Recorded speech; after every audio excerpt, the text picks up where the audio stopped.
Yung una po, sir, yung cousin ko, nagkasakit siya, dinala sa hospital. At biglang dumating din po si Jeren Skelario. Oh. Pagdating niya po doon sa hospital, ipabago-bago po yung boses niya. May nagsasalita siya ng pangbabae, matandang babae, may nagkatsila, at may matandang lalaki, at yung boses niya ngayon.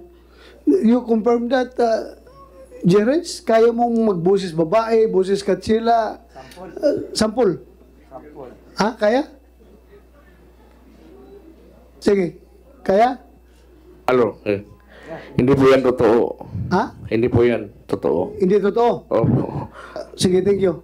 Tapos, during our meeting, he shouted, "Let the bird, kiahaw." Kiahaw na bird, no? Kind of bird. Let the bird sing. And unexpectedly, a bird sang. Yes po, sir. Totoo yan. Kumanta Opo. yung, paano?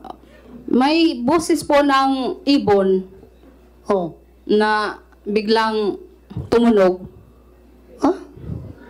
There was a time that galing sa kanya o galing sa ibon. May ibon talaga dumating na kumakanta? Sabi niya, tingog langgam kiahaw. At may tumunog na naman din na ibon. Okay There was a time that it was raining hard and Senor Aguila shouted, "Let the rain stop." And indeed, the heavy rain stopped.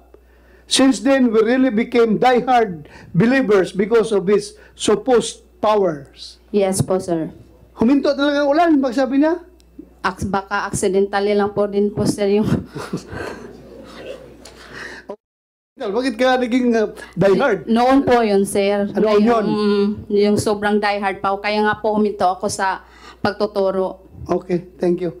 Saka ma'am, ano exactly yung pinangako? Ano exactly yung pinangako sa inyo ni Senyor Aguila kaya kayo sumali noon? Pinapangakuan po kami, ma'am, ng langit. Pag makasunod po kami sa kanya, lahat po kami ay mapupunta sa langit. At yung hindi sumunod doon sa kapihan ay pupunta kami sa impyerno.